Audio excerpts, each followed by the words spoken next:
Last week, the most recent results of the nation's report card showed reading scores falling even lower than they were 2 years ago for our nation's children. Jessi Mitchell takes us to East Harlem, where one pediatric clinic is encouraging families to launch their literacy journey early. Libro. Esquema.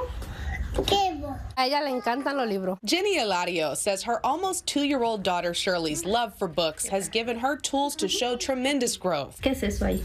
Gatito. Gatito. Even compared to her 4-year-old brother. Gracias a Dios, ella es todo lo contrario. She thanks God he's now learning English and Spanish from his younger sister, both born into a post-pandemic world. Eladio also thanks Settlement Health for putting free books in her baby's hand every time she visits the pediatrician. Pollito. Her brother really struggled and wasn't really saying much, and I'm sure that was a concern. Developmentally, by 2, you should have 2 words together. Even earlier today, she was talking to you in full sentences. In here, reading is incorporated into every aspect of health, helping to reverse lower levels of literacy since the pandemic.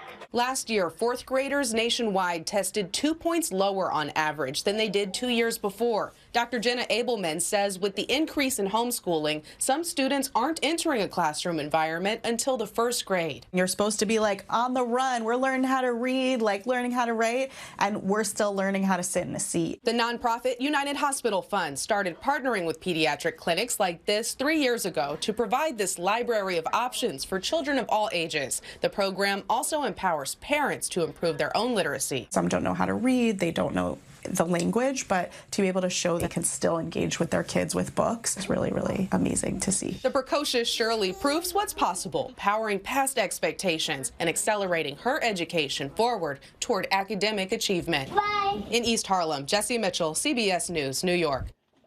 And United Hospitals Fund's Pediatric Steps to Literacy project goes beyond providing the books for this clinic. The nonprofit is also behind the waiting room design and signs to create a welcoming environment throughout the office. Jessi is our community reporter covering Harlem. If you have a story that you'd like to share, just scan the QR code and you can contact Jessi directly.